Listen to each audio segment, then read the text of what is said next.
Hello friends, आज मैं आपके लिए लेकर के आया हूँ क्लास 10 का हिंदी। उसका ऑब्जेक्टिव कहानी है मछली, जिनका लेखक हैं विनोद कुमार शुक्ल। आइए ये इसका ऑब्जेक्टिव कंप्लीट करते हैं। ये रहा पहला प्रश्न। संतू भीगने से बचने के लिए कहाँ खड़ा हो गया? पेड़ के नीचे, मकान के नीचे, झोपड़ी के नीचे या छाता के नीचे? इसका सही आंसर है आंसर बी, मकान के नीचे। दूसरा प्रश्न है, लगभग जय हिंद शुक्ल जी की रचना है। काव्य संग्रह, उपन्यास, कहानी संग्रह या इनमें से कोई नहीं? इसका सही आंसर है काव्य संग्रह। ये रहा तीसरा प्रश्न। शुक्ल जी इंदिरा गांधी कृषि विश्वविद्यालय में किस पद पर थे? किरानी, एसोसिएटेड प्रोफेसर, मेंटेनेंस इंचार्ज या इनमें से कोई नहीं? सही आंसर है आंसर बी, एसोसिएटेड प्रोफेसर। चौथा प्रश्न है, पेड़ पर कमरा किसकी रचना है? वीरेंद्र डंगवाल, रामविलास शर्मा, रामचंद्र शुक्ल या विनोद कुमार शुक्ल? सही आंसर है आंसर डी, विनोद कुमार शुक्ल। ये रहा पांचवा प्रश्न। मछली कहानी शुक्ल जी के किस संकलन से ली गई है? महाविद्यालय, सब कुछ होना बचा रहेगा, पेड़ पर कमरा, खिलेगा तो देखेंगे? इसका सही आंसर है महाविद्यालय से। छठा प्रश्न है, कथाकार मछली लेकर घर जाने के दरम्यान क्यों दौड़ रहे थे?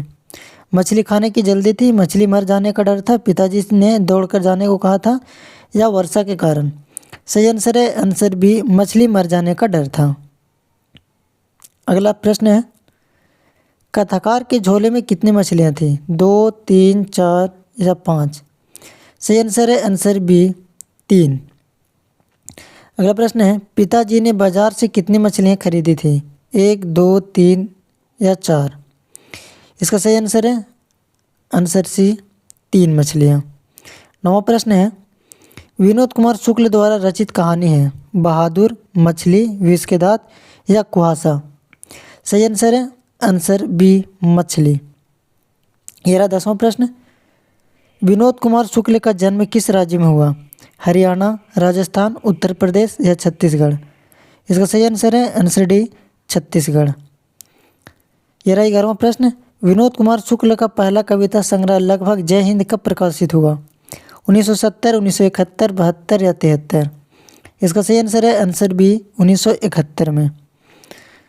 12वां प्रश्न है, मछली से कौन डर रहा था? संतू, भग्गू, कथाकार की माँ या कथाकार की बहन? सही आंसर है संतू। अगला प्रश्न है, किस मछली की आंखों में लेखक अपनी छाया देखना चाहता था? नीचे दबी हुई मछली की, तैरती हुई मछली की, छोटी मछली की या सबसे बड़ी मछली की? सही आंसर है नीचे दबी हुई मछली की। 14वां प्रश्न है, किस मछली की आंखों में झांकने से अपनी परछाई नहीं दिखती? जीवित मछली, मृत मछली, तैरती हुई मछली या रोहू मछली? सही आंसर है आंसर बी, मृत मछली। ये रहा 15वां प्रश्न। मसाला कौन पीस रही थी? लेखक की बहन, लेखक की माँ, लेखक की दादी या लेखक की बुआ? सही आंसर है आंसर बी, लेखक की माँ। 16वां प्रश्न है, नौकर की कमीज किस विधा की रचना है? निबंध, कहानी, नाटक या उपन्यास? सही आंसर है आंसर डी, उपन्यास। 17वां प्रश्न है, कथाकार के पिताजी जब मछली खरीद रहे थे तब कितनी मछलियाँ मर गई थी? 1, 2, 3 या 4? इसका सही आंसर है 1। अगला प्रश्न है, लेखक रास्ते में मन ही मन सोच रहे थे। 1 मछली पिताजी से मांग लेंगे, तीनों मछलियों को पिताजी से मांग लेंगे, सभी मछलियों को खा जाएंगे या सभी मछलियों को करके डाल देंगे? सभी मछलियों को करके डाल देंगे, ये क्या है भाई? इसका सही आंसर है मछली, 1 मछली पिताजी से मांग लेंगे। 19वां प्रश्न है, कौन ठंड से काँप रहा था? कथाकार, संतू, भग्गू या कथाकार की बहन? इसका सही आंसर है आंसर बी, संतू ठंड से काँप रहा था। ये रहा 20वां प्रश्न। किस साधक के ऊपर रखकर मछली काटी जाती थी? मतलब मछली रखकर जो काटी जाती थी उसे क्या कहते हैं? पत्थर के ऊपर, लोहे के ऊपर, पाटे के ऊपर या फिर चौकी के ऊपर? सही आंसर है आंसर सी, पाटे के ऊपर। अगला प्रश्न है, किसे घर में मछली या मांस बनाना अच्छा नहीं लगता था? पिताजी को, भग्गू को, लेखक को या माँ को? सही आंसर है आंसर डी, माँ को। अगला प्रश्न है, मछली शीर्षक कहानी कहानीकार विनोद कुमार शुक्ल ने के किस कहानी संग्रह से ली गई है? पेड़ पर कमरा, महाविद्यालय, मानसरोवर, एक कोठरी की बात। सही आंसर है आंसर बी, महाविद्यालय। 23वां प्रश्न है, रवि परिवार के नौकर का क्या नाम था? संतु, महंतु, भग्गू या नरेन? सही आंसर है आंसर सी, भग्गू। 24वां प्रश्न है, कहानीकार के छोटे भाई का नाम क्या है? भग्गू, जग्गू, संतु या दीनू? सही आंसर है आंसर सी, संतु। 25वां प्रश्न है, घर में घुसे तो साले के हाथ पैर तोड़कर बाहर फेंक देना, ऐसा किसने कहा था? भग्गू, संतु, माँ या पिताजी ने? सही आंसर है आंसर डी, पिताजी ने। 26वां प्रश्न है, संतु मछली लेकर क्यों भागा? बेचने के लिए, खाने के लिए, काटने के लिए या कुएं में डालने के लिए? सही आंसर है आंसर डी, कुएं में डालने के लिए। यह रहा 27वां प्रश्न, भग्गू संतु के पीछे पीछे क्यों भागा? संतु को मारने के लिए, संतु को बुलाने के लिए, मछली छीनने के लिए या संतु को समझने के लिए? सही आंसर है आंसर सी, मछली को छीनने के लिए। यह रहा 28वां प्रश्न, विनोद कुमार शुक्ल का जन्म कब हुआ? 1 जनवरी 1936, 1 जनवरी 1937, 1 जनवरी 1938, 1 जनवरी 1939? सही आंसर है आंसर बी, 1 जनवरी 1937।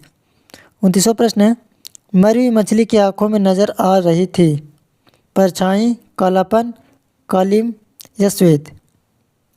इसका सही आंसर है परछाई। 30वां प्रश्न है, विनोद कुमार शुक्ल का जन्म कहाँ हुआ था? राजनंद छत्तीसगढ़, दुर्ग छत्तीसगढ़, नेऊरा बिहार या नालंदा बिहार? सही आंसर है राजनंद छत्तीसगढ़। यह 31वां प्रश्न, विनोद कुमार शुक्ल निराला सृजन पीठ में अतिथि साहित्यकार के रूप में कब से कब तक रहे? 1988 से 90, 90 से 92, 92 से 94 या 94 से 96? सही आंसर है आंसर डी, 1994 से 1996 तक।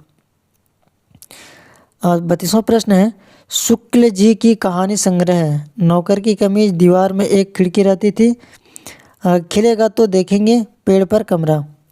सही आंसर है आंसर डी, पेड़ पर कमरा। अगला प्रश्न है, विनोद कुमार शुक्ल दयावती मोदी कवि शिखर सम्मेलन से कब सम्मानित किया गया?